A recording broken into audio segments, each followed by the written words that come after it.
All right, family. How y'all doing? It's your girl, Dr. Shonna. I am here. We are going to have a really special show today, and we're going to focus on Black women. And I think it's important for us to have this kind of conversation because too often, in my humble opinion, I feel we lose the focus on our fight and our drive when incidents of injustice and violence it happens toward Black women. And I need for us to not do that because we are not separate from our Black men, and our Black men are not separate from us.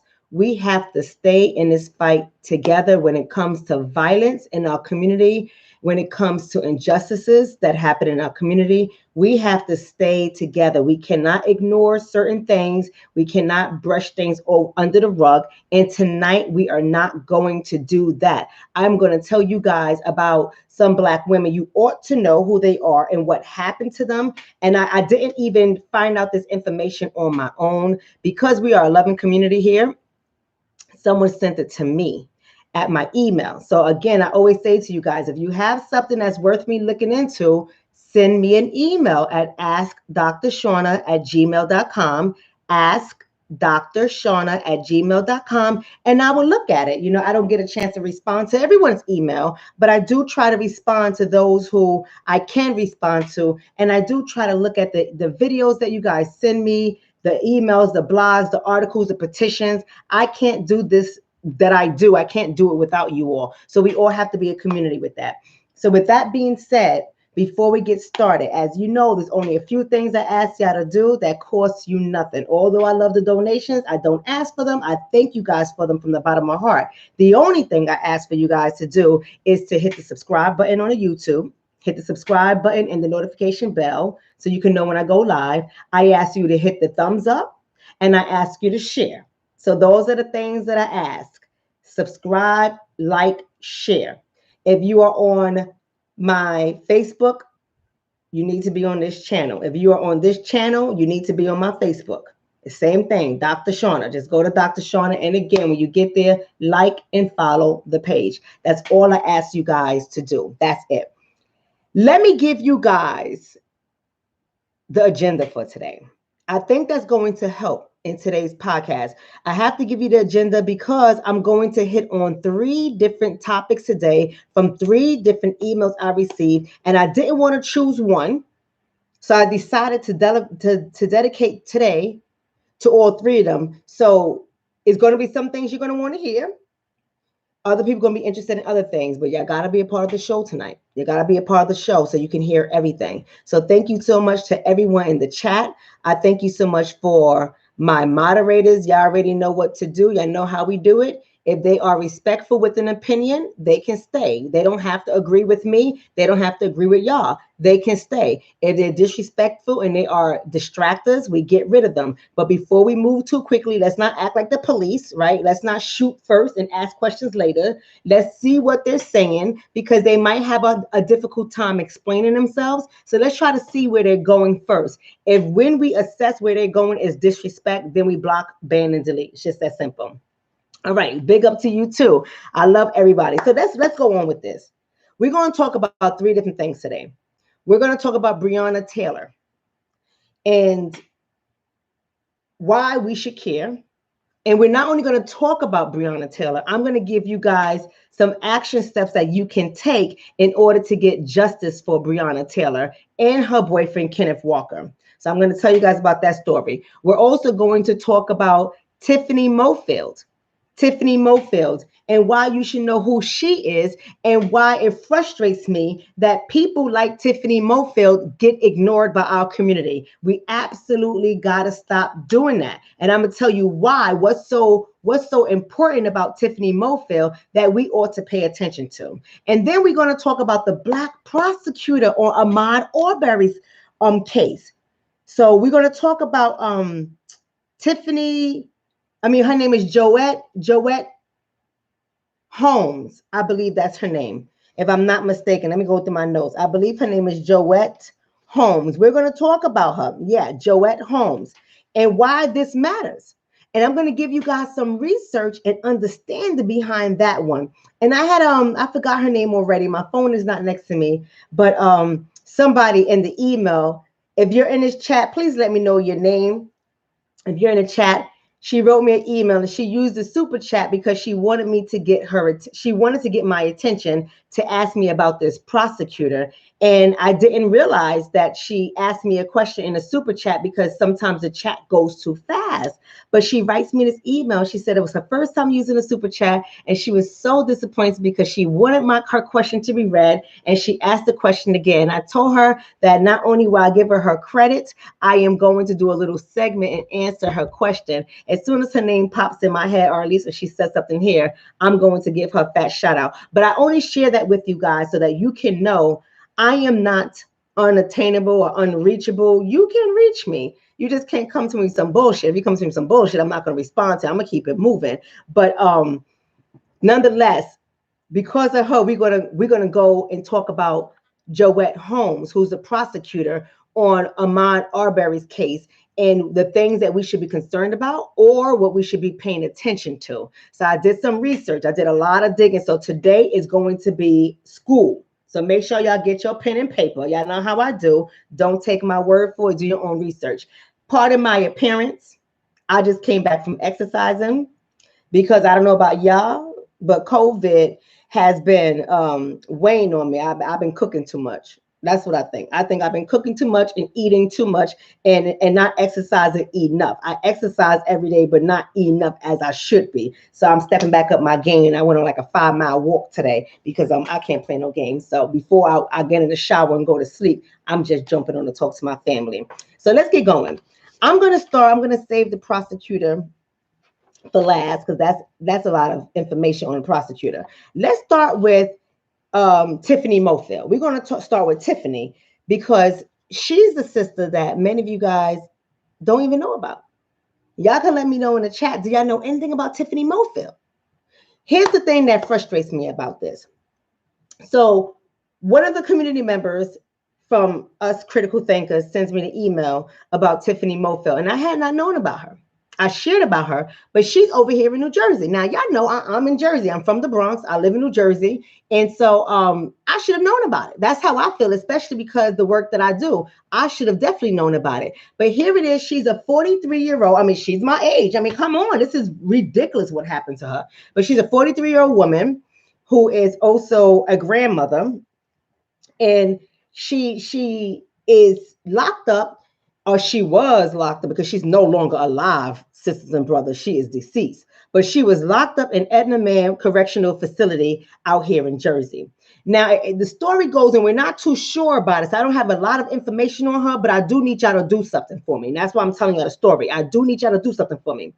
But what happened with her case is apparently March 10th, she was isolated, or March 19th, somewhere in March, she was isolated from general population for 10 days because she was sick. She was moved to the medical unit of the Edna Man Correctional Facility. It is believed that she was COVID-19 positive. It believed that she was positive. It has not been confirmed. And after 10 days, they released her back to gen population, but she was still having respiratory issues or respiratory distress. And so she's in the shower. They have her in the shower. She goes into respiratory distress and she dies. She dies. And no one said anything. And no one has told her family anything. So the family is really asking, that's all I have. And I know you probably have more questions about her, but I really don't know much about her. It doesn't matter why she's in the correctional facility. None of that matters. So if people want to know why she's in a correctional facility, you can go ahead and read the articles on her. CNN did a good write-up. I'll give them their props. They did a good write-ups on her, and they respected her. And that's what I like. This is why we have to have a voice, people, because all too often in mainstream media, how they describe us, they pull up everything negative about us to make it seem like whatever we have gone through, whatever injustices we have gone through, whatever reasons why we are deceased, is because of us.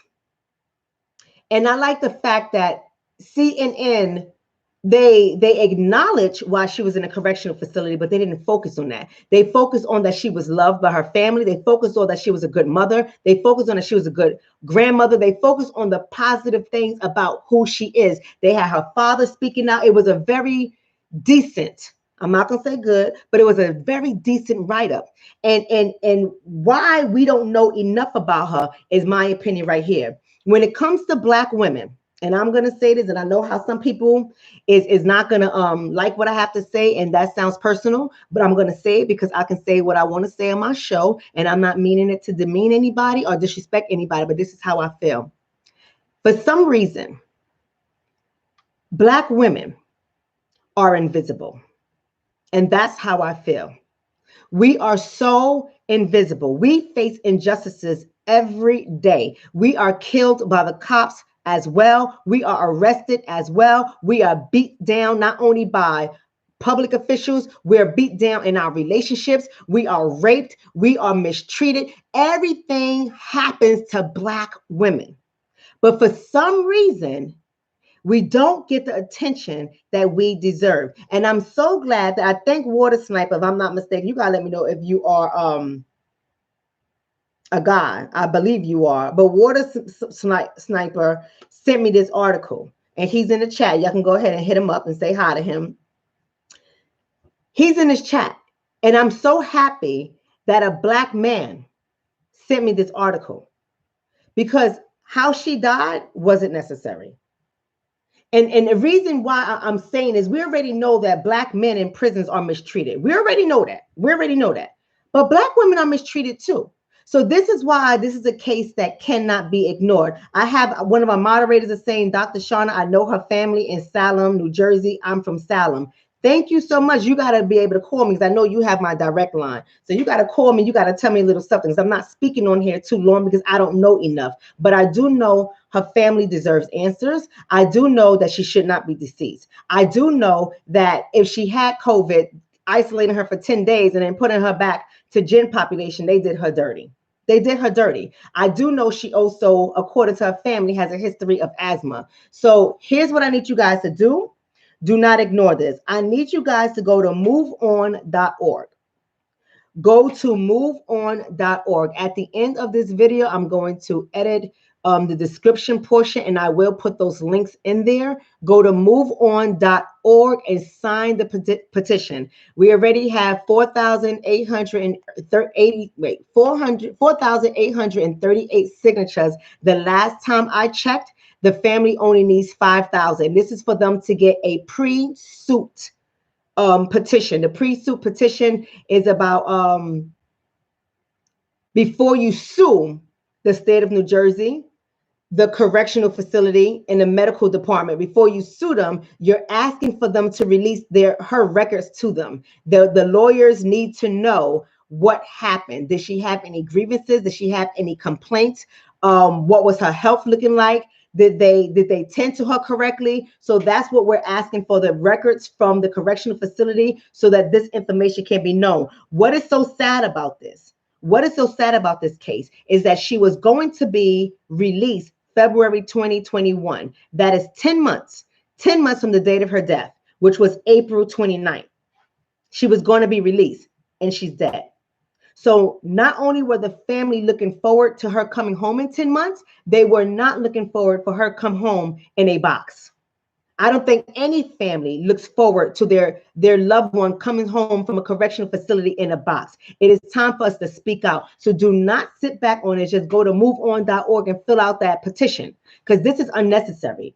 And we can no longer be invisible. Black men, you want us to stand up for y'all, and y'all know I stand up for y'all. I do. But I need y'all to stand up for us, because we are at war, and you're not at war by yourself. We are both at war. And the reason why I'm bringing up this case as well is because she not only was a mother, she was a grandmother, she was a daughter, she was a sister, she was a friend, and she's deceased. And this is another systemic way of destroying our families. So my voice will not be quiet when there are things that are systematically deconstructing our family units. And everyone is just acting like it's no big deal. If the family did not raise enough funk, and they did not get all these signatures and sharing the article and talking out, We wouldn't even know what happened to her. And the truth is, this happens to plenty of people. And so the reason why I say we have to speak out against this, because so many of our family members, friends, associates, when they get locked up, they become invisible. Men and women alike. And I want for us to get out of that mindset, because some of us have this mindset that they are invisible because they're there because of something that they did. And we know with the injustices in this country, so many of us are locked up, not because we are guilty, but because we were subjected to botched investigations. We were subjected to rogue police officers. We were subjected to corrupt prosecutor office, corrupt DAs. We were subjected to that. And we know this to be true. So don't just make assumptions about people. They are still in need of a voice. They are still in need of people to advocate for them on the outside. I don't care if you are incarcerated. You should not be subjected to mistreatment. You should not die sick when you're asking for medical attention and they're ignoring you because you are invisible. And that is what's happening. That is what's happening. Our sisters are invisible, and that's why this podcast today is devoted to the Black woman. We are invisible, and we don't need to be. We don't need to be. So I need y'all to go to moveon.org. Look for the petition under Tiffany Mofield, Mofield. Sign a petition. Help her family get the answers that they need. That's all I'm asking y'all to do. It's not a lot. Help her family get the answers that they need about their beloved's death. That's it. So somebody's asking me, how do you find untold stories about our sisters and brothers in the Black community? How I find it is because people send it to me, and also you got to sign up to different activist pages. You got to sign up to some of these organizations. I'm about to give you one right now that I want y'all all to go sign up to, because these things do circulate. And we have to be in a position where we're fighting this fight every day of our life. And if you're committed to this every day of your life, and it's not just entertainment, it will come to you. And when it comes to you, you got to do something about it. You can be silent. You don't have to have a video. You don't have to have a platform, but you can do something about it. Whether it is sharing a petition, sign a petition, sharing an article, using hashtags, you can do something about it. So if you just stay on channels like this, whether it's me, whether it's Yvette Carnell, whether it is Michi X, it doesn't matter. There are a whole bunch of people that talk about this every day, talk about this kind of stuff every day. Me, I focus on the breakdown of the family unit. That's my specialty. That's what I'm licensed in couples relationships. That's what I do. But I also know that, yeah, there are things that we are doing that can improve our relationship and our family units without a doubt. But I also know that there is something, a systematic evil that is deconstructing our family units, and we are going unnoticed.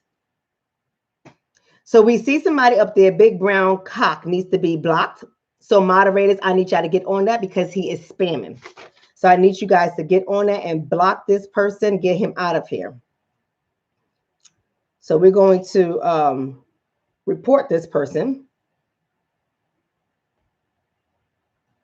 Everybody report him. Everybody get on that and report this person, because he's spamming sexual contact and asking for pedophiles. We do not do stuff like that here. So y'all need to get on that and report that person. They don't need to be a part of this channel. You coming on here, you talking about timeouts. Thank you so much. Thank you so much. Like, get this person out of there. We don't play those kind of games. You see, this is why we got to watch for stuff like this, because there are sick people out there, and they prey on our children. They prey on our women. They prey on the helpless. Got to watch these sick you-know-whats. So that's all I have to say about Tiffany. Go on to moveon.org, sign a petition. Let's get into Breonna. I want to talk about Breonna. Then we're going to get into the prosecutor. Let's talk about Breonna. Now, I'm going to try not to curse in this case, because I'm upset. I'm upset because this could have been any one of us. This could have been any one of us. Breonna Taylor, may she rest in peace, not only was a respectable stand-up citizen, She was on the front lines of this whole COVID crisis, an EMT worker between two different hospitals. She was a nursing student studying to become a nurse. She was in a relationship with a man that her whole family loved, who also was a stand-up citizen, who had a career going on, a registered gun owner, right? And they were home 1 o'clock in the morning, asleep in the bed. So just picture yourself, 1 o'clock in the morning, you in Louisville, Kentucky. Now, if anybody have gone to Louisville, I know it looks like Louisville, but it's not Louisville, it's Louisville, right? And I'm not from there. I just visit there more than once, frequently, and the locals let me know how to pronounce it. So I think I'm saying it correctly. But anybody in Louisville knows that the racism there, it is overt. It is over. It's not covert, meaning it's not hidden. It's very clear. You know where you can go. You know where you cannot go over there in Louisville, Kentucky. And let me tell you, the clown is back. I see the clown is back. I'm trying to put this user out of here. Let's get him out of here. The clown is back. And let me tell you about Breonna. She was asleep with her boyfriend in the bed, 1 o'clock in the morning. And they hear banging on the door. So you know when the cops come to your door and they're going to kick it in, they're going to knock it down. They have that big metal thing and they just knock it until it knocks your door open. That's what they woke up to. The boyfriend, Kenneth Walker, dials 911 and reports that somebody's at the door. And they believe, because of the area that they lived in, that they were being subjected to armed robbery. He gets his gun. He goes out, and yes, he did fire a shot, because the police, listen to me, people, before we start rushing to judgment, the police was in plain clothes. They did not announce themselves. They did not have a warrant. They didn't have a warrant. They were in plain clothes, guns drawn, knocking down their door. So before we finish with Breonna, I just want to give recognition to this brother, because this is what we tell each other all the time. Y'all need to be registered gun owners. Y'all need to have it in your place. See, this brother did just that. And he was not afraid to take a stand to protect his woman and himself. And so I respect that. I respect it. And I don't want people to lose focus and say, well, he fired at the police. You would too if your door got kicked in and people are in plain clothes, guns drawn, and you have no idea, and you called 911. If he knew the police were at his door, he would not have called 911. They're woken up out of their sleep. Breonna is not even fully dressed. And his shot, I don't know if it was one shot or whatever, but his shot to protect his home led to a barrage of bullets. A barrage of bullets, over 24 bullets into that apartment recklessly. Not only did it hit Breonna numerous times, at least 8 times, but the people at the funeral home said her body was riddled with bullets. It was more than 8 times according to them, but we know at least 8 bullets entered her body. Not only did it enter her body and killed her, but they were found in at least 3 other apartments where children reside. 3 plainclothes police officers. And here's the part that infuriates me, because they don't care about our community. This is another tactic, and it's another successful attempt at deconstructing a Black family. So now you kill Breonna Taylor, you arrest her boyfriend and charge him for shooting at the police, and he's a registered gun owner. You don't even announce who you are. You bust in the house, you bust off shots, kill his girlfriend, and he's being charged. He's being charged, and she's deceased. And these officers are just off duty for right now until the investigation is over. Are we serious? This is what we're doing? This is what we're doing? So the reason why this is an issue for me for obvious reasons. But they did everything they were supposed to do. They did absolutely everything they were supposed to freaking do. You hear knocks at the door, they call 911. Somebody's kicking down their door, they grab their registered gun, and they end up dead. The amount of trauma that our community goes through is unlike any other person from any other nation that resides in this country.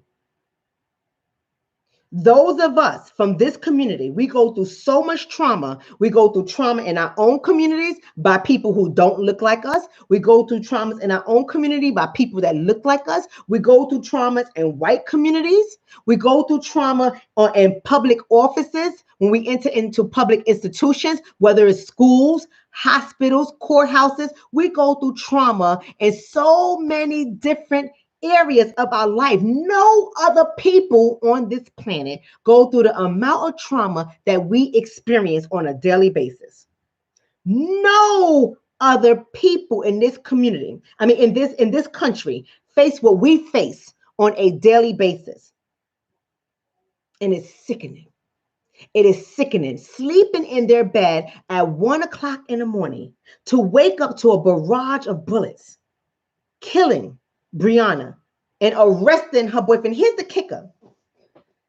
The person that they was looking for don't even live in the complex that the police went to.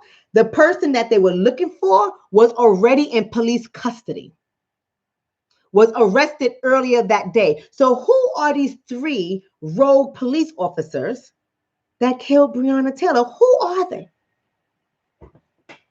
And they already have very interesting cases. They already have a lot of stuff that's against them. Who are they? Thank you so much for that donation, Empire Risk. Who are they?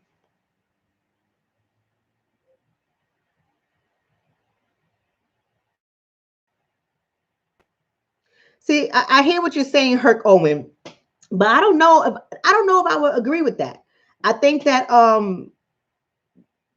you're looking at it, you can look at it however you want to, but I don't think you're looking at it with compassion. I'm just going to say that. So just so y'all can know what he wrote, he says that effing fool Walker should have continued to bust on their asses. He's a coward. I would have died with my woman. You're right. I get what you're saying, but I don't think you're looking at this thing with compassion, because we don't know if he knew that she got hit by bullets. We don't know that. When you're in the heat of the moment and your adrenaline is rushing, you're not always aware of everything that's going on around you. And you also got to ask yourself, Hurt, how did she get hit at least 8 times and he didn't? So I don't know what those dynamics was like. I don't know if she was in the room, because they were reckless in the way they were shooting. Their bullets were also found in other people's goddamn apartments. So I think that what you're saying, I see where you're coming from. I feel your pain, brother, but we have to have a little bit more compassion, because she could have been in the room. He could have told her, stay right here. I'm going out. And he could have bust off, and they were shooting recklessly. So we don't know. She could have been up trying to get dressed because not knowing what's happening. She was not dressed. We don't know what was happening. She could have panicked and went to run. We don't know. We don't know what happened. So that's why I say that even though I get what you're saying and you're upset and I feel your pain, brother, we got to be careful. We got to be careful what we say when our brothers and sisters are murdered. We got to be careful, because there's so many ways that we can look at this. And that's what I mean when I say to be on this channel is to be a critical thinker. Thank you so much for the donation, Roderick Jackson. I appreciate that donation. Peace and blessings to you, brother. We gotta be careful, because if I'm home and my husband has a registered gun in the house and he goes to grab the gun, cock it back, I'm pretty sure he's going to say to me, stay right here. Stay on the phone with 911. I'm pretty sure he's going to be like, stay right here. Because everything happened fast. So how we know she wasn't in the room on the phone with 911 when she got hit. We don't know those things. We got to wait till these tapes are released. And this is why we're calling for an investigation.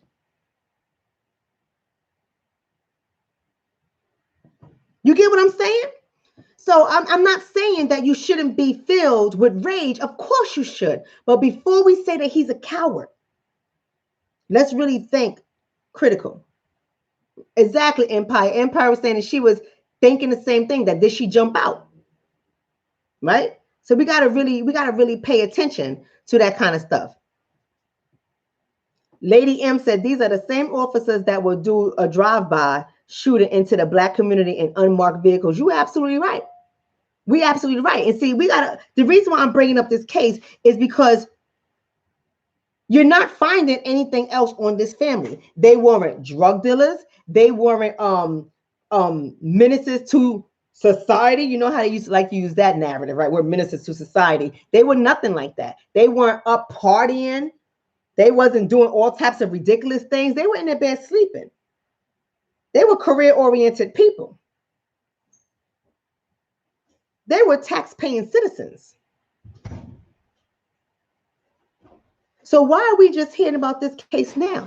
Stand up, tax-paying citizens murdered by Louisville, Kentucky's Metro Police Department. And he's facing charges for protecting his home. He's facing charges for protecting his home. That's a problem. That's a problem. Right? So what else do we need to know about this? You know, this happened on March 13th. So I don't know if you guys know that this case happened on March 13th. So what's today? Today is May 15th. So I'm coming to you guys a whole 2 months later. And now this is on the move. Now this is news a whole 2 months later because they don't care about our community. This should have been known publicly a long time ago, nationally, a long time ago. This should have been known. She was an EMT worker between 2 hospitals, a nursing student, loved in her community, loved by her family. She's dead. This should have been known, but we finding out now. So here's what I'm gonna need y'all to do. So there's 2 different ways you can go about getting some justice and getting these officers. Y'all already know the deal. Y'all already know how to dig up dirt on people. You can send me the information. I could talk about it. 3 officers, John Mattingly, Brett Hankinson, and Miles Cosgrove are the officers who were involved. 3 of these rogue police officers that went in and murdered Breonna. First of all, use the hashtag Justice for Bree. That's the hashtag Justice for Bree. So I know some of y'all love Shaun King. And I ain't taking nothing away from the brother, but y'all know I get whatever information I need to get from any of his channels, and that's about it. But if y'all want to do Shaun King's way, and I did it myself. So y'all can go ahead to standwithbree.com. Somebody write that in there. Standwithbree.com. And when you go there, I want you to do 2 things. And that's what Shaun King is asking you guys to do. 2 things. Sign the petition.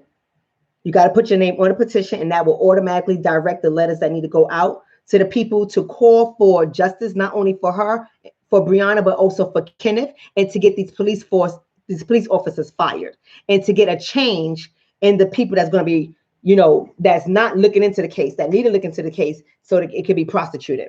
Sign a petition. Then there's a phone number he gives you. Now, I call this phone number, and it's very effective. So let me give you guys the phone number, and then we're going to go on to the next one. The last one, I'm out of here. And the last one's going to be really good. Not that these stories weren't, because they were good, but I'm really here because of the prosecutors that we have to really talk about this. The phone number, 502-735-1784. I'm going to say this phone number again. 502, I need somebody to write this in the chat. 502-735-1784. All right. So I'm gonna write in the chat because I don't see y'all doing it fast enough. Y'all know if you want something done right, you gotta do it yourself. I understand it's hard to be on that side. There you go, 502-735-1784. Now, I call this number. And Sean King does exactly what he said he's going to do. When you call the number, you're going to hear his voice. He's going to tell you all this stuff. He's going to tell you how to frame your message. And then that number rings to a number of different departments to call for justice. So this is why we have to do it. We just can't be entertained. We got to take actions. And when you call the number, the first department is going to ring. It's late right now. I did mine at night. You're going to get a voice message. Leave a voice message. He would tell you exactly what to say. I recapped the case on the voice message, and I said I was calling for justice for these 3 police officers to be fired and investigated, and for Kenneth Walker to be released and charges dropped. That's what I said. And after you hit that, after you do that, you hit the star button, and then the next office calls. The next one's the police department. And then, you can press buttons and go to whatever department you want to go to, or you could just wait for the officer to pick up, and then you say the same thing there. And after that phone call ends, you hit the star button again, and then it takes you to the next office. And you leave the message there because it's after hours. But it's going to take you to all the people that they have to contact so we can get enough heat on this case, because some of y'all don't even know about this case. And that means that there isn't enough heat on this case. So we're not here just to have regular conversation. You come in here, not only are we critical thinkers, but we're taking action. So go ahead and call that number. That's for the people that don't mind doing it that way. Now, the organization that I like to do petitions through, I know y'all like to use change.org. That's fine. When y'all send it to me, I sign that too, but that's not the one I'm talking about. I want y'all to go to the colorofchange.org. Let me type that in here. colorofchange.org. Now, let me tell you about the colorofchange.org. Y'all need to know about this organization. I think I wrote that right. Colorofchange.org. If I had to base it out of 100%, 99% of them are black. I don't know what the one brother is. He could be white. He could be Hispanic. I don't know. He is only one, but everybody else is black. And they're in different high-power positions, and they make things happen. I like colorofchange.org. Go to that website. Sign the petition. Not only do you sign the petition, but after you sign the petition, it automatically sends out a letter to all the people it has to go through to get these police officers investigated, arrested, off the force, charged, right? But it also, you just hit to send the email, and it will formulate a pre-written email for you, and you just go ahead and put in the email addresses and send them out. They give you all of that. But go ahead to this organization. That's the organization I like, because I like to know where my donation is going. I like to know who my donation is going for. I don't want to know that there are any other hands. No disrespect to the allies, but I don't want to know that there's any other hands determining how my donation go. I want to see our faces. I want to see real work for our community. I don't want to see no pussy talking, no light foot talking. I don't want anybody to tiptoe around issue because they got all these other people working in their organization and they can't offend nobody. So they don't say certain things. They don't protest for certain things. I don't need my money going to no organization like that. So with all due respect, I know some of y'all like Sean King, and that's all good. There's nothing against him. The brother is out there. He is doing what he has to do. But too many hands is in that pot, and I ain't for it. But that organization, I'm telling you, it's a black organization, and y'all can go ahead and get that going. Thank you for the donation, Creole. I appreciate that so much. Be blessed. I thank you for that. So go ahead. So now let's talk about this prosecutor, and then I'm out here tonight. So I hope y'all ready. Y'all have any other questions about Breonna Taylor or Tiffany Mofield, just go ahead and ask me in the chat. But let's talk about this prosecutor. Now, y'all know in the Ahmaud Arbery's case, the switcheroo has happened. The switcheroo has happened. See, I knew there was going to be another case like, y'all remember, what's that other DA? In Dallas, Texas. Do y'all remember Faith Johnson? Let me know if y'all remember Faith Johnson. And if y'all don't remember Faith Johnson, I'm going to remind y'all who Faith Johnson is. Now, remember Amber Geiger, the police officer who went into the wrong apartment and shot Botham Jean and killed him? And she went through this thing, and, it was a whole bunch of controversy around this case. And then the black DA, who is Faith Johnson, her office said that she needed us to be patient They were going to prosecute the case, but they need to do everything right to make sure that the charges stick. And she had a history of doing just that. She had a history of making sure she wins her cases, because she's about winning her cases, right? So she's a registered Republican. And I think we got to stop using Democrat and Republican as these buzzwords that automatically program the way our community thinks. If we hear Republican, we automatically start assuming the worst. We automatically fall back. We have all these assumptions. We don't like it. They're this, they're mammies, they're all these words that we say, which might be true, but it might not be true. Right? And some people use the political party for their own little tricks, right? Some people would say that they are Republican just to put it out there, and they really go into that booth and they vote Democrat, or they vote however they want to vote. So we can't keep getting moved by these buzzwords. So when the attention came to me about Joyette Holmes, who is the new prosecutor on this case, everyone's concerned because she's a Black female Republican. But the reason why I bring up Faith Johnson is because I do believe it was the switcheroo, right? I'm gonna tell you why. Give me a second.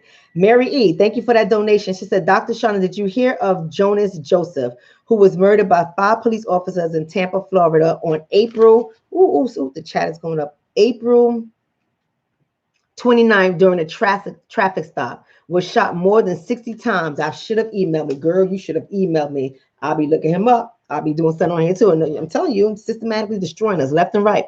I got to find out who he was and how old he was and if he was a father. And if he was a father, because he was a father, now we got fatherless children. I'm telling you, this is systematic genocide.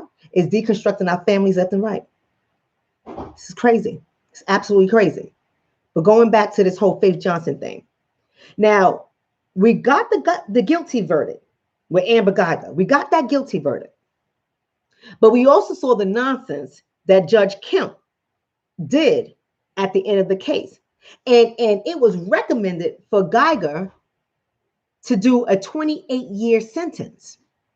But how many years did she get? How many years did she get? If I'm not mistaken, it was 10 years. And not only did she get 10 years, she got hugged by the victim's brother, and she got hugged by the judge. So I say all that to say just this. I'm not going to really kick Joyette Holmes back in because I don't know enough about her to do that. But I do know that to be in her shoes, I don't know how brave she is. I don't know how brave Faith Johnson is. I don't know how brave a number of prosecutors are. But to be in their shoes can mean you can lose your life. And not everybody's really for this fight. You know, we can't over there expect everybody's going to lose their life.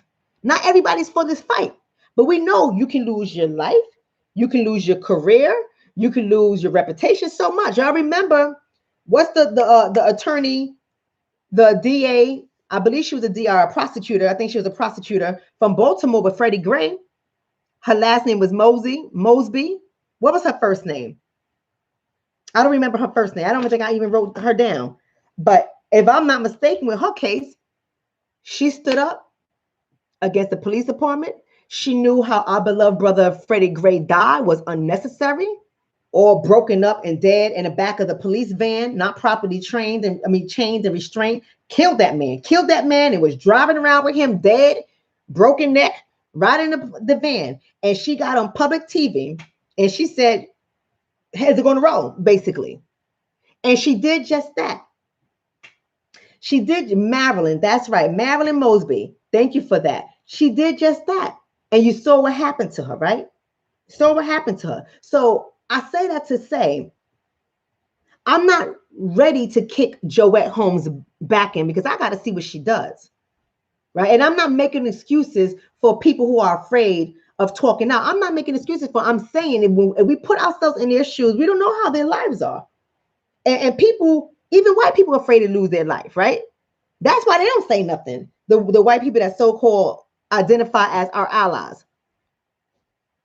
So-called. And you know why I say so-called, right? Because when the going gets tough, the tough gets going. I mean, yeah, the tough gets going. They run. And half of them can't stand the heat in the kitchen. So they be big and bad today, and the minute a threat comes to their phone, they're crying like babies. And I'm not trying to be funny. I'm not trying to be funny. I'm just telling you the truth. I'm just telling you the truth. They start crying like babies. They hide. They run. So if they do it, you're going to think that these prosecutors are not going to do, because see, these prosecutors and the DAs, they know what happens to the black prosecutors and DAs, because only 1% of them in the force is black. It's a research study that dictated that. It's only 1% of them are black. So our minority, right? Something like that. I'll go through the stats in a little bit with you guys, but this is what I'm saying. They know that the minute they get appointed to prosecutor, they know that the minute they get elected to DA or prosecutor, they know what they up against. So the fact that she's Republican or Democrat, to me, don't matter. To me, don't matter. See, sometimes I think in our community, we want to see all of our people be just as radical as we are. And we're not all the same. We're not all the same. I want to see her get convictions. I want to see her not buckle down. Now, I don't know if that's going to happen. I'm being honest with you guys. So I'm just going to report what I uncovered, and y'all can be the judge of that. Now, I estimate that Joette and I are around the same age, because she graduated law school in 2005. She went from undergraduate to law school. She graduated in 2005. So I'm assuming we're around the same age. Right? So she's young. She's young. And she's a married woman. I didn't look up her husband. I don't know who she's married with, but here's what's important. You got to look at her history. So in 2013, she was the assistant DA. So y'all know what the difference between a DA, a district attorney, and a prosecutor, right? This is not a criminal justice class here tonight. I hope you know the difference. If not, you're going to have to do a little bit of research and look it up. There's a difference. So she was an assistant DA.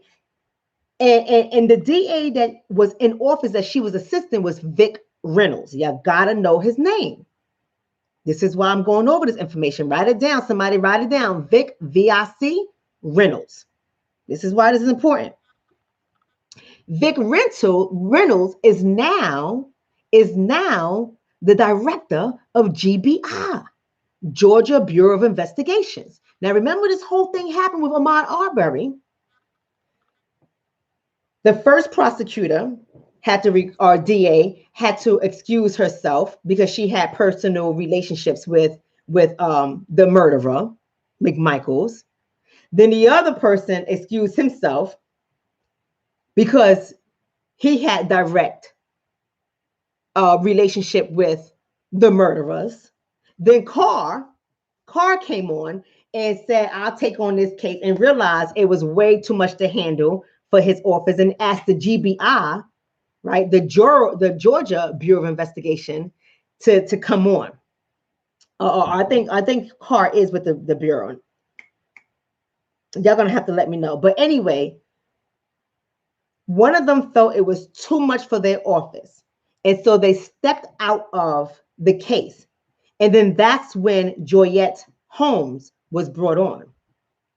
And they said she was perfect for the case. So I wonder why media was saying that she was perfect, is at the right time for her to come in and be a prosecutor. So I did some digging. And that's when I found out in 2013, she was assistant to Vic Reynolds, who is now the director of GBI. And both of them in their current positions have been appointed by the governor, Kemp. Now, y'all know, we got to connect the dots. Y'all know Kemp, there's a picture floating around. I understand he was running, and I understand what his camp is saying, that he cannot control the people who want to take pictures with him. But we know that he took a picture with one of these race soldiers who has a radio platform, and he often incites his listeners to act out in violence against Black people. It's not a secret. You can fact check that. That's a known fact. And so now he's trying to excuse himself from the race soldier. Now he appointed the DA Holmes, the new DA on this case, to her position. He also appointed Reynolds to GBI. Now, you got to understand about the Good Old Boys Club. And I don't know Vic Reynolds, but I'm just connecting the dots. I'm just giving you guys the history. Y'all can do what y'all want to do with it. Be my guest. But I feel like you should know. Because I don't want y'all to be surprised. I don't want when we get down to the case and we sitting there in front of the TV to see what happened, and then something happens that we get disappointed, and then y'all all be mad. See, when you know these things ahead of time, you can't be mad. So why I say this? Vic Reynolds used to be a police officer. Nothing fishy there, right? He was also a chief magistrate judge, and so was Holmes. Joyette Holmes was a judge too. He also was a partner in a law firm. And when he took office as GBI, he said his focus was going to be on gangs. Now, he also mentioned that gangs is not just an urban problem, it's a rural and a suburban problem too. So the rural and the suburban problem, I hope he's talking about the card-carrying Klan members. You know, the card-carrying Klan members. I hope that's what he's talking about with gangs, because they're a gang too. And the reason why I said that, because of GBI's history with the card-carrying Klan members. Oh, y'all didn't know about that. Now, let me tell you about the history. Let me tell you about the history about GBI. See, I always tell people, when you want to know how an organization works, I don't care if it's a law enforcement organization, I don't care if it's a regular helping organization in the community, I don't care if it's a church, I don't care if it's an organization. If you really want to know how the organization works, you have to know the founders and the history, because that sets the foundation for all the years to follow. Now, I don't want y'all to think I'm making an accusation against Vic Reynolds, but I ain't closing my eyes to him. I'm just not. I'm not going to sit here and smile because GBI is involved with the investigation and Joette Holmes, a sister, is involved with it. I'm not going to sit up here and get all excited. And I don't want y'all to get excited either. Because if you know about GBI in Georgia, they were founded in 1937. And guess what? The original director of GBI was Sam Roper. Yeah, here's the T, Rich. Sam Roper. Y'all need to write this down so you can go look him up. And if you don't know about Sam Roper, let me tell you who he is. He was a leader for the card-carrying Klan. You heard me? I think he later on became a Grand Wizard, if I'm not mistaken, but he definitely was a leader for the card-carrying Klan. And when he was in that position, he made a promise that he was going to infiltrate all the departments with members of that gang, the card-carrying Klan. And he did just that. They entered in on the sheriff's department. They entered in on the police department. They entered in on in the prosecutor's office. They entered in GBI. He made that promise. He made that promise. So if Vic Reynolds is now a part of GBI as a director, I'm not saying he's part of the card-carrying Klan. But what I am saying is, it wouldn't surprise me if he is. It wouldn't surprise me if anything came out that he has any type of associations or affiliations, even if he doesn't carry a card himself. Because if this was infiltrated in 1937, and they allegedly had a sweep, a clean, allegedly, in the 1950s, allegedly, but we know that's not true. So anybody from Georgia on here, y'all already know about GBI, and y'all already know that they have a whole bunch of botch cases. Y'all already know they have sent people away who were innocent, who are coming out now from charges being dropped 15, 20 years later from serving their sentence. They have a long history. So you don't put people, in my opinion, you don't put people in a position of director that's going to change the whole direction of the force. See, some things stay the same, even in the police departments. Some things stay the same. See, if Sam Roper, the leader back in 1937 of the gang called the card-carrying Klans, if his promise was to infiltrate infiltrate these various law enforcement departments. Why do we think that died down? Because Sam Roper is no longer the director there. Why? Do we really think that this stuff has died down and is different now?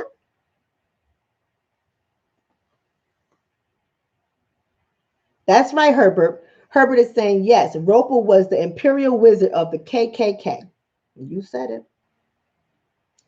So is Vic, yes, affiliated? Fathers, grandfathers, cousins, sons. Yes, you know he did. Listen, I won't put it past it, Barbara. I'm not saying it is, but I think it's important for us to know that, because not only was Vic appointed by the governor Kemp, so was Joette Holmes. And I know we're celebrating, well, not me, but some people in our community are celebrating Joette Holmes being on the case.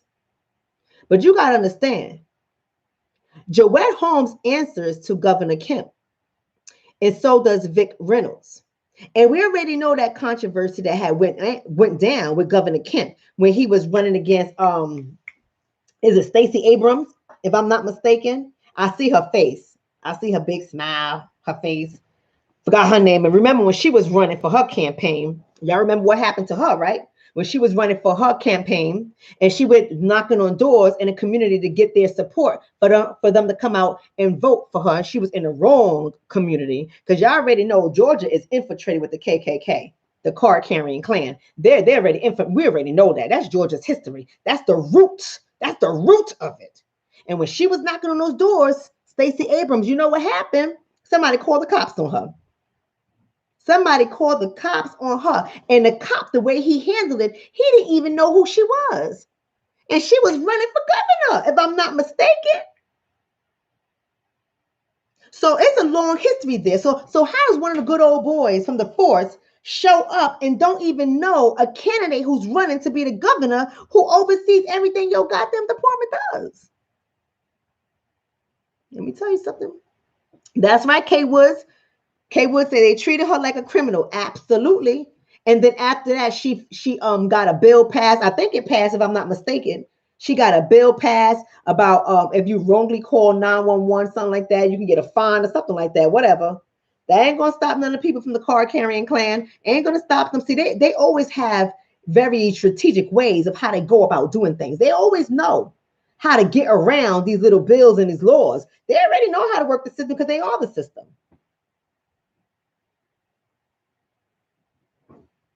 Right? They are the system, so they know how to get around it. So when I hear this about why are you sick?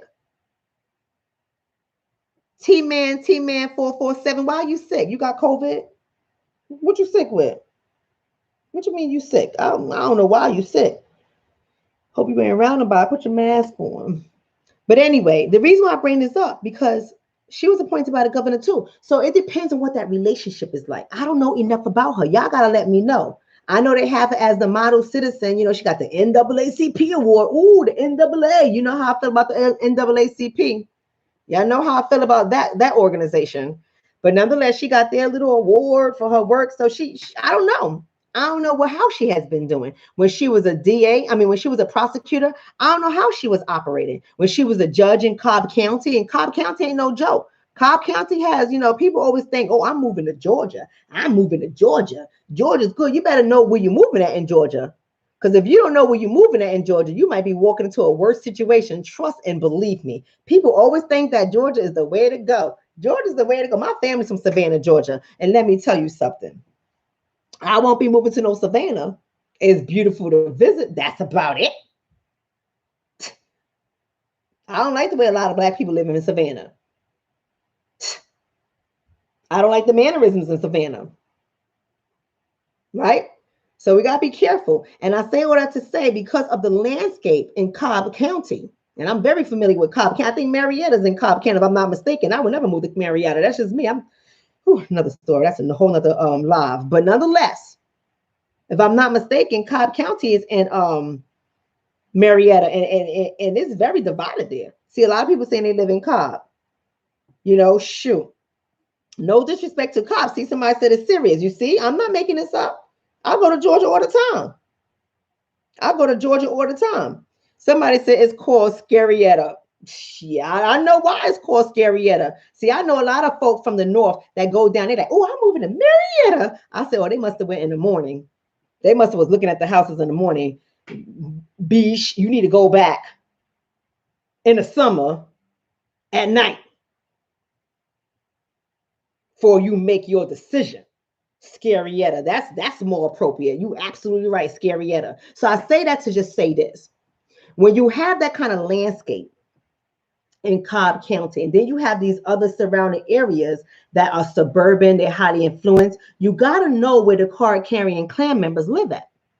Right. And so you got to understand that people are appointed to certain positions for certain reasons. So she was appointed to her position in Cobb County. It makes sense. What if the governor want to put her in Cobb County to where there's a lot of crime, there's a lot of garbage that go on there, and Vic Reynolds under the GBI, who his first initiative is to go after gangs and make sure gang charges are brought against these people because they're menaces to society, and put them together.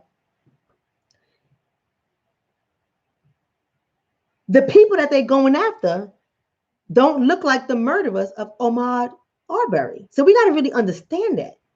We got to understand the amount of pressure that Joette is going to be under. Now, I hope she makes the right decision.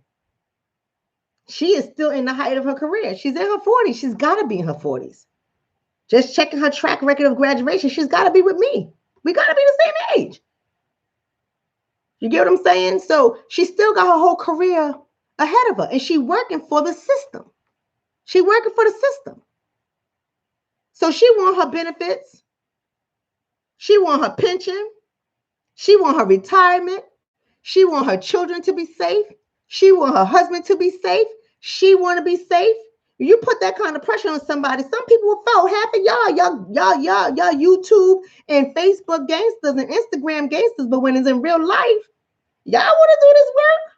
Y'all don't want to go up against the evil forces? Because we know what happens to people that go up against evil forces.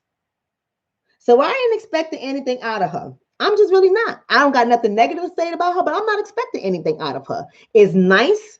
It's nice that she's on the case. It's nice that the attorneys are so excited that she's on the case. But see, I've learned to just sit back and watch, because if we cognizantly know, we're cognizant that the system is not for us, why do we continuously get excited when we see a Black judge presiding over a case, when we see a Black prosecutor, a Black DA? Why do we get so excited thinking that things are going to be different?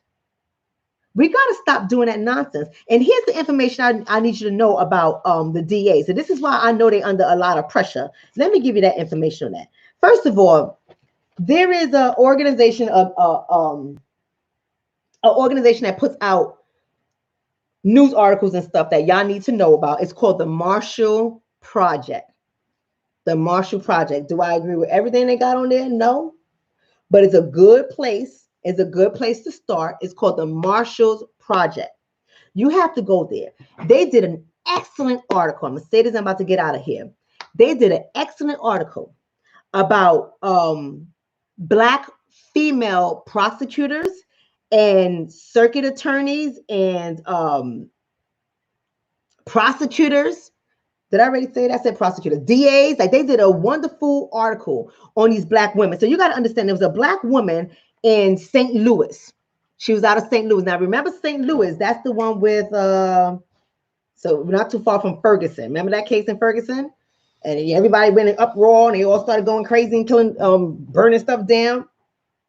She is the first Black female prosecutor.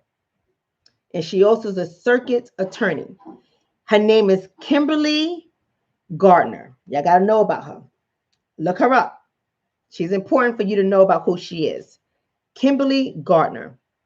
She filed a federal lawsuit citing an 1871 case that likens the law enforcement or the justice system, the just us system. She likens them to the card-carrying clan. Now, I don't know if that's going to work, because you already know they all infiltrated all them systems, and you start talking about them, your lawsuit might be over, your career might be over, and if you're lucky, you'll still have your life. I'm just being honest with you. But Kimberly Gardner, she filed this lawsuit, and all these Black prosecutors who were females and DAs or whatever the case is, they all got wind of her lawsuit, and they came out to support her because of what is happening to all of them. Everybody in this position. So you didn't hear anything like that from Faith Johnson, but it doesn't mean that they don't experience it. You didn't hear anything like that from Joette Holmes, but it doesn't mean that she doesn't experience it. But all these other women who have made a commitment, that's right, Mike Brown, thank you for that. All these other women who have made a commitment to change the system from within have all received threats. Some of them have gotten formal ethical complaints filed against them. They're being disrespected. They're being mistreated. They're under so much pressure as prosecutors by who? By who? Who are the people that they're under pressure with? Now, they don't look like you and I, just to give you a hint. Oh, they are on it. They are on it with these people. So around the country, this is what the article says. Around the country, there are other progressive DAs and prosecutors who have faced resistance, Black females, once they got into these positions. And they're faced in position from conservatives who are white police officers, union reps and members, judges, governors, and attorney generals. They're faced in resistance from that. The Black women prosecutors face defiance and intimidation. And what they are all citing is that their competency gets attacked all the time. Like they're not good enough, because these are the women who are standing with Kimberly, who have taken an oath to make sure the justice system is actually just. And since doing that, they all have been attacked. You even have, what's her name? Mosby. She's even standing with Kimberly Gardner because of what she went through. She's speaking out based on what she went through. So I say all that to say, you got to understand what the history is. Black female prosecutors and DAs and attorneys and judges, they get heat. They get heat. Some of them are going to say, I don't care, no matter what, I'm going to do what's right. Say that, but I can't promise you, family, that most of them will.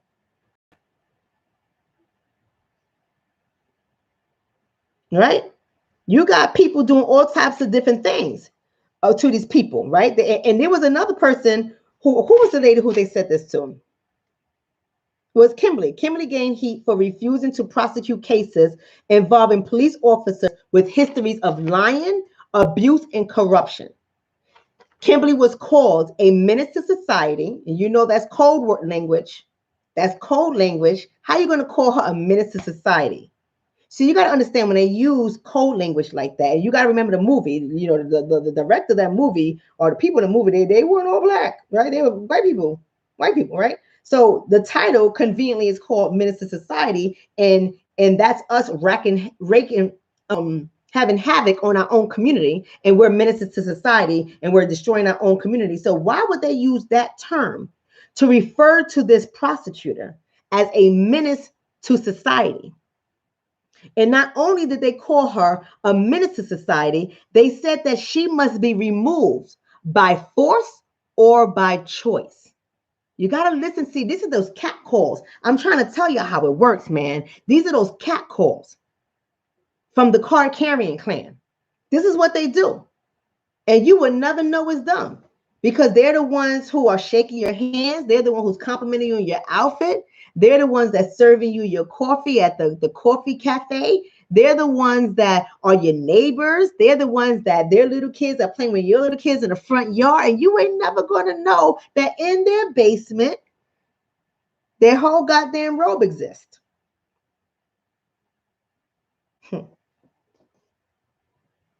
to tell you, my mouth is dry. I'm trying to tell you.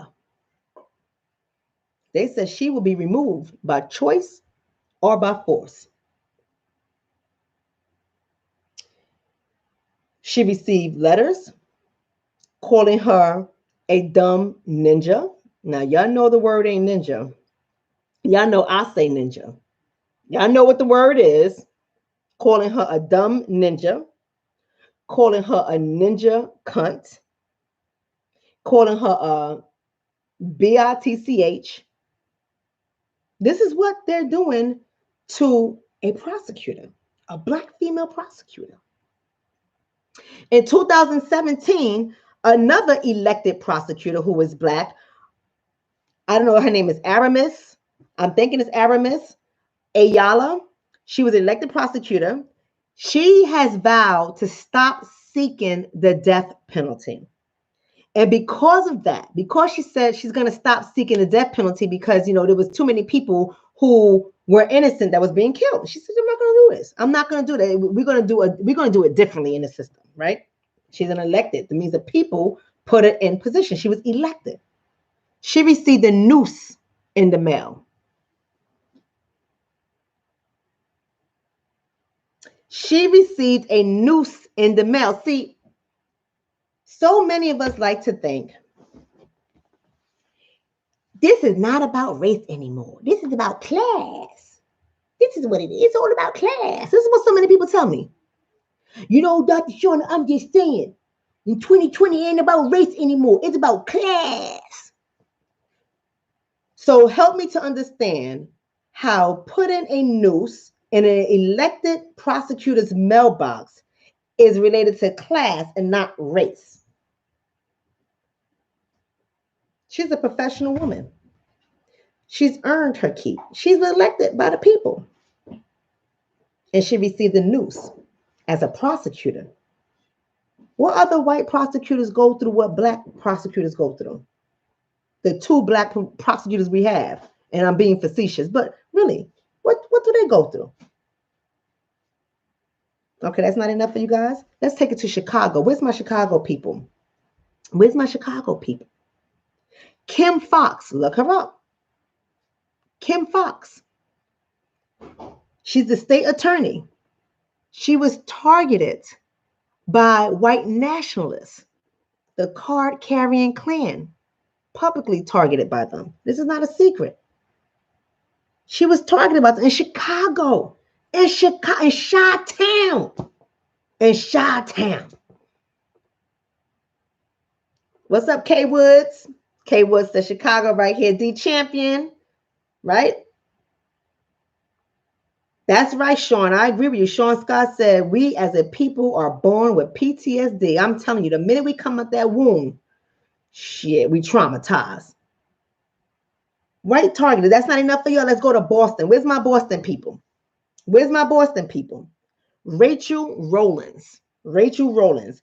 She faced an ethics. So y'all know what an ethics complaint is, right? So say, for example, y'all know I'm a licensed therapist. Y'all know I work with couples, whether they're married, cohabitating, whatever the case is, to try to keep their family unit together at all costs if we can. If we not, the plan is y'all got to co-parent. So all that other petty shit, if you come to see me, it ain't gonna happen. If you want to be petty, don't come to see me. Because I'm always gonna err on the side of keeping the family connected. Because without the family connected, we are walking targets. We're dead. We're dead, right? So you ain't gotta like each other.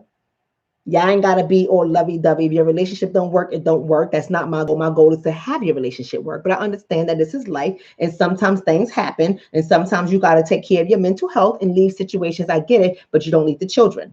You don't leave your existence. You don't leave being able to talk to each other. You don't leave being able to work together. And the problem is too many of us are freaking petty. We're freaking petty because we be in our bag. Our emotions all get all caught up and we don't want to do what's right. So when you come to me, you don't come to me to be petty because we don't do petty. The only person going to be petty in my office is me. We don't do petty. We do strengthening our unit so we can have a force against the attacks that we get by everybody else, including members of our own goddamn community, right? So that's a whole nother conversation. We want to have that kind of conversation tonight. But people that know me know I plays no game. That's why my reputation is what it is in Jersey when it comes to couples counseling. Married or not married, or looking for relationships, or getting your whole goddamn self-esteem in check so you can stop. Oh, Lord Jesus, that's a whole nother conversation. But let's just go to Boston with Rachel Rollins. Before she even took the office, they filed an ethics complaint on her. And you know who filed the ethics complaint on her? the National Police Association. And they said that her taking that position will place police officers at risk. That's what they said. Before she even took office, filed an ethicals complaint, a formal ethics complaint against her.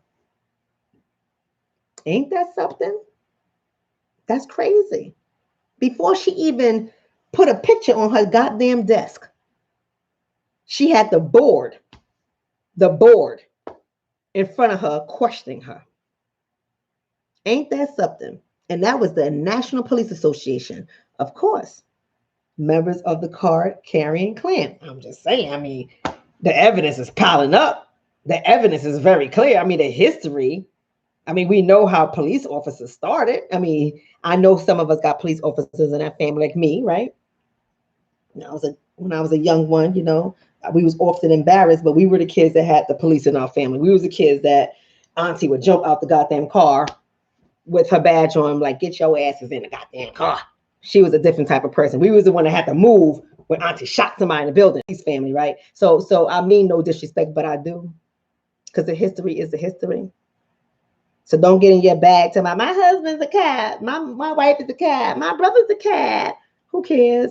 And so what? I come from a cop family too. You say all that to say what? The history is it's history. The slave patrol history is the history. When you have your National Police Association filing an ethics complaint before somebody even starts their first day of work, that's a problem. I'm just saying. And here's the last one. I mean, I'm out of here. So I'm 16 minutes over. Like I said, Mosby. She was sued. She was sued for malicious prosecution. And do you know why her case is unique? I'm going to tell you why her case is unique. There has never been a prosecutor in the history of ever that was successfully sued.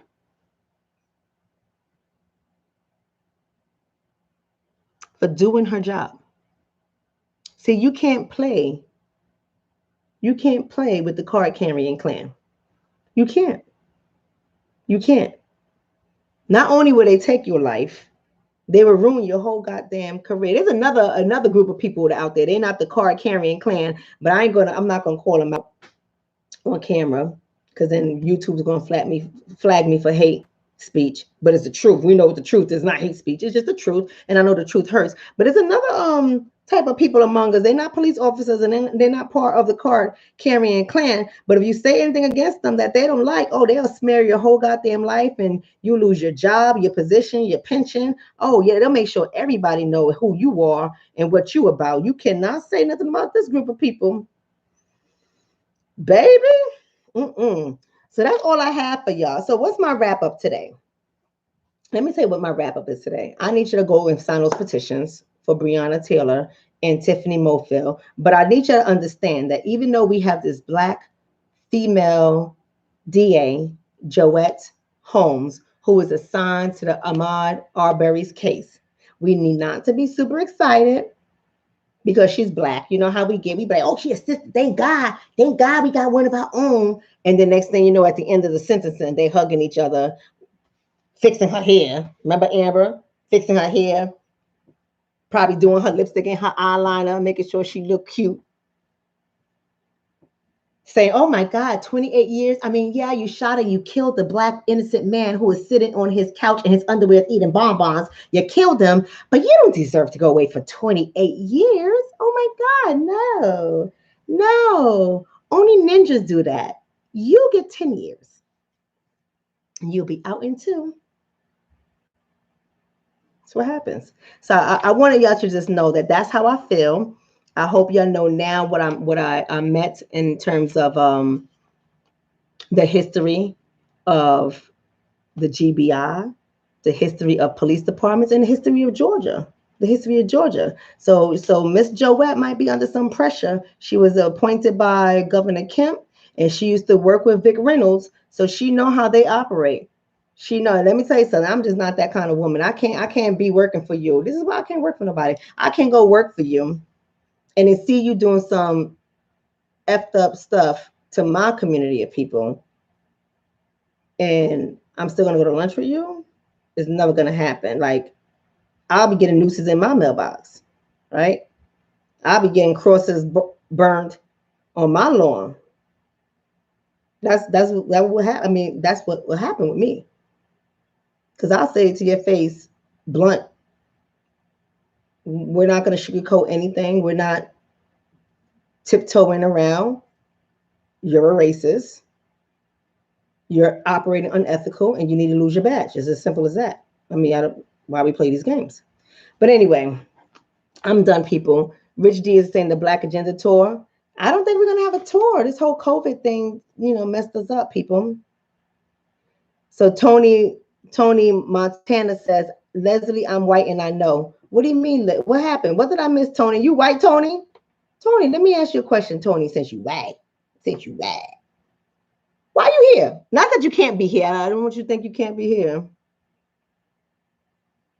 Tony. But why are you here?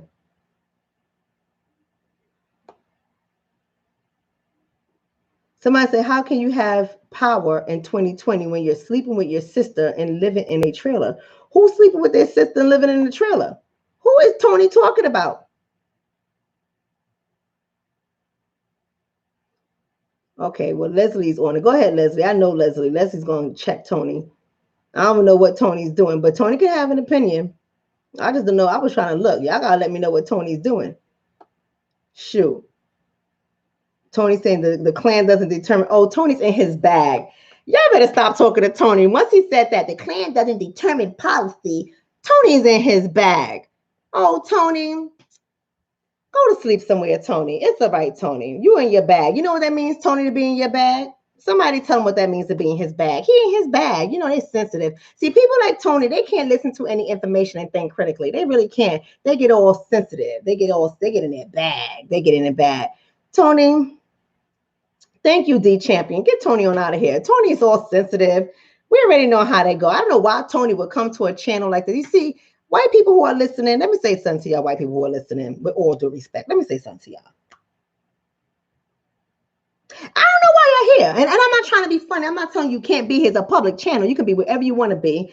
But I don't go to channels of people that I don't like what they say. I don't even follow people like that. I mean, Tony and the rest of the white world, the reason why I don't do stuff like that, because that's got to be a mental illness. Like, why would you go into channels of people that you don't like what they say to engage in conversation with their community, and you're not even in agreement with what they're saying, or you don't even like you're not there to learn and grow. You're just there to just be a nuisance and be in your bag. Like, why would you go into those kind of communities? That's just like me, Tony, and all the other white people that's, just listening to me. They're not saying anything, like to listen. And then they like to go report me to different organizations and institutions. That's what they do. Well, Dr. Shonna hurt my feelings on one of her podcasts when she said about white privilege, and it just made me uncomfortable.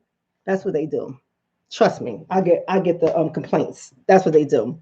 But that's just like me going to a white nationalist site and engage in conversation and try to take up for Black people in a white nationalist site. That's just like me going to the KKK site and trying to take up for Black people in a KKK site. That's just like me going to conservative, all white Republican site who thinks that Black people are vermin and they're all on welfare, even though more of them are on welfare than we are. But that's just like me going there and trying to drop facts and dropping stats so they can like get their information correctly. Like, I wouldn't do something like that, because that's mental illness. And this is what I mean. See, you gotta know the people that you are around. They're not there to grow. They're not there to learn. They want to become.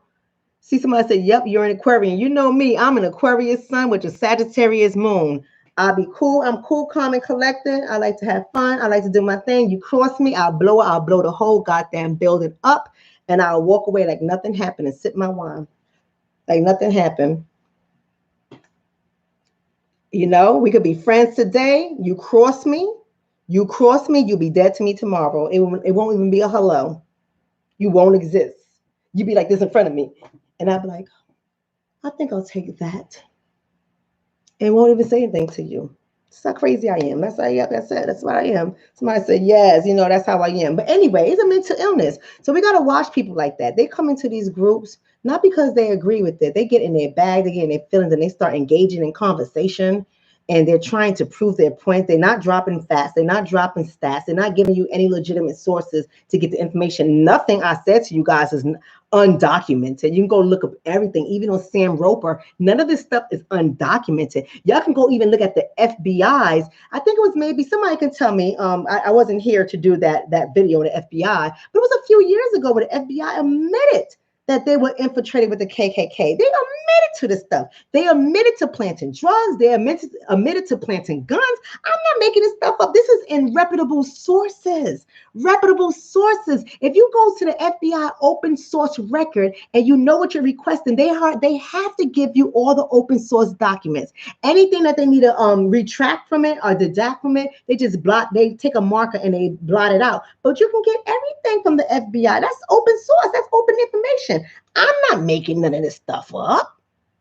But people like Tony and other white people like Tony, I'm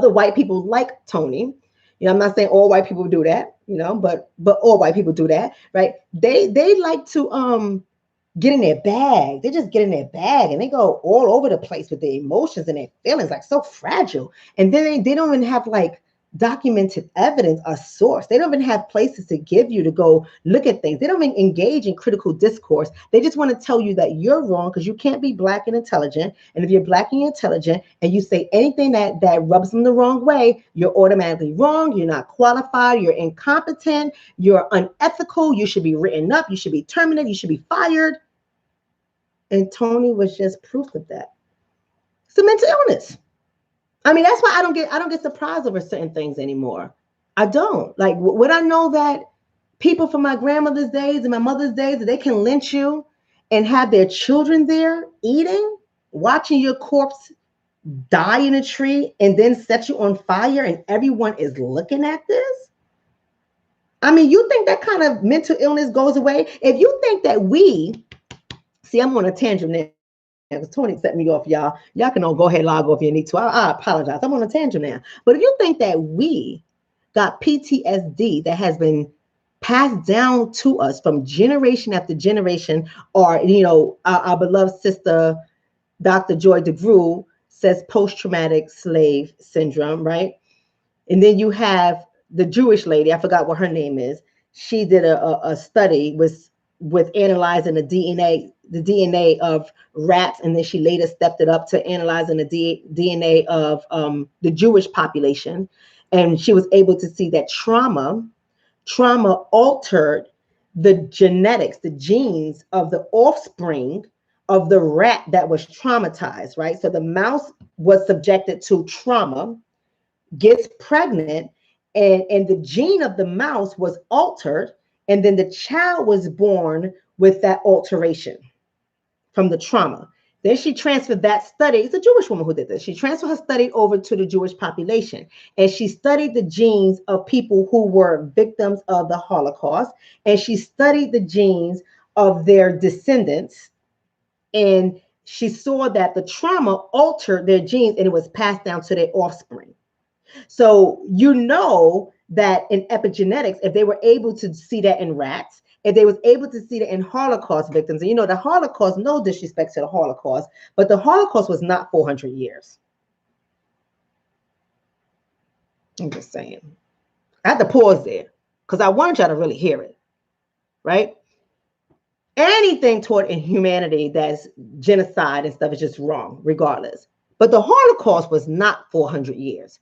So if their time frame, which was 15 seconds, altered their genes, their DNA, well, what the hell you think it looked like for us? We're still traumatized.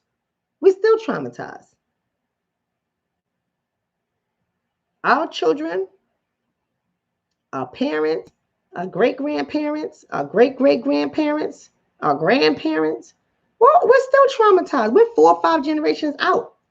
If you're in my age bracket, if you were in the 40s, if you were 70s, baby, you're 4 or 5 generations out from slavery. You're traumatized. right? Every day we traumatized. So when we out here and we talk our truth, we got people like Tony get mad. Tony get mad. And Tony want to try to educate us. Baby, Tony, you don't know nothing about this life. Go sit your ass down in the corner somewhere and have a good day. If you want to be here because you want to learn, then learn. Don't come here thinking you schooling anybody. You ain't teaching nothing you don't know. Talking about the Klan don't. Tony, you a goddamn lie. You a goddamn lying about the Klan. We know what the Klan do. Don't even try it, Tony. Y'all all want to act like the Klan done went away. The Klan didn't go away. Y'all got the genetics from the Klan too, Tony. From y'all, Tony, you probably was one of those children watching people burning the trees. That wasn't that long ago, Tony. That was in the 50s. You probably was like a 3-year-old eating on your mayonnaise sandwich, running around the yard, watching bodies swinging, burning the tree, not realizing that your genes was being altered, not from being traumatized, clearly, programming, from being programmed, Tony. Then you go get a job on a force, and it don't even affect you. To see injustices toward Black bodies, it don't even affect you. It's like business as normal. You probably go to sleep, go home, and have mayonnaise sandwiches with apple juice. Kiss your wife, kiss your kids, and go to sleep. Go on YouTube to look like channels like this. Go on YouTube, Facebook, look for channels like this to get yourself upset. What's the matter, Tony? Your channel is boring? What y'all talking about over there, Tony? Because I don't visit your channel. So tell me what y'all talking about over there. Y'all talking about what?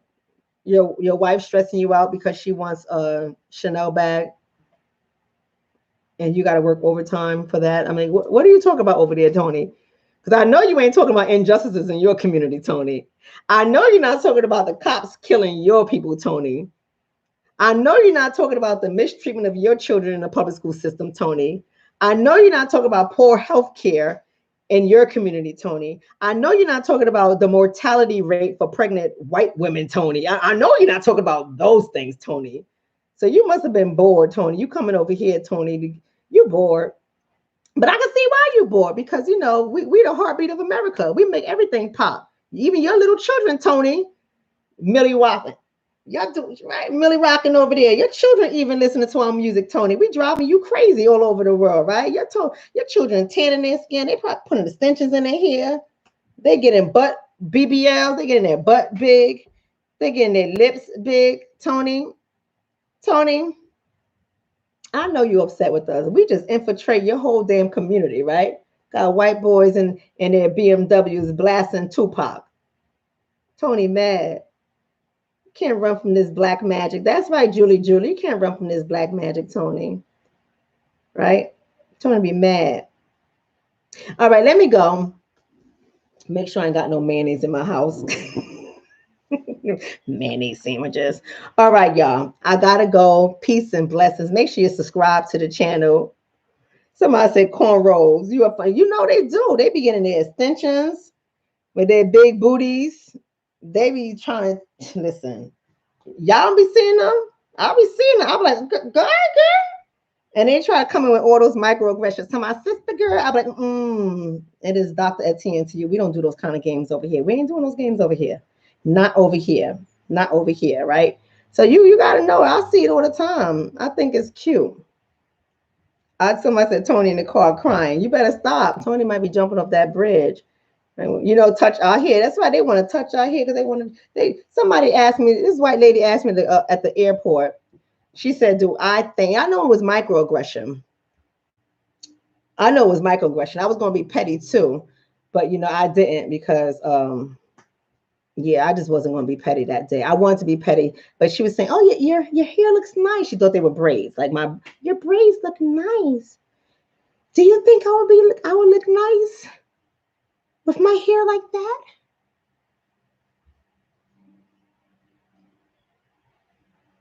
I said, "What's the matter with your hair? How it is? You don't think you look nice now?"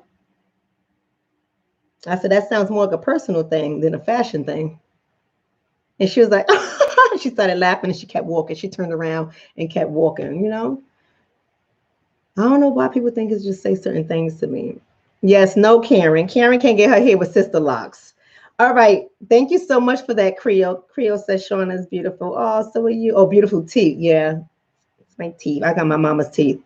All right, listen, I'm out of here, y'all. Tony just had me going on. Somebody said you crazy. Yeah, y'all can see more of my crazy side on Instagram. I'm more lighter on Instagram. I'm funnier. I'm lighter. I do relationship stuff. I check both men and women. I'm more light on my Instagram page. But if you come over here, you come over here to learn. I was just staying on here to see if Tony was gonna come back. Tony didn't come back. Tony ass went on. Tony better go eat his goddamn mayonnaise sandwiches and stay the hell off this channel. All right, guys. Good night. I love y'all. Subscribe to the channel. Hit the bell button for notifications. Make sure you go to my other pages. If you want something that's lighter for me, go on to Instagram. You should be on all my pages regardless, because everybody has something different on all those pages. You know, Facebook, you know, it's for my baby boomers love the Facebook pages because baby boomers are on Facebook. And I'm on Facebook. I'm not a baby. I'm on Facebook. I don't know how to use Instagram just yet, but I do my little thing on Instagram. So I love you guys. I'll see you guys all in a couple of days with Jonas story. Somebody's going to call me. Whoever that person is, either email me or call me about the person you want me to research so I can do a video on that person. Love you all. Be safe.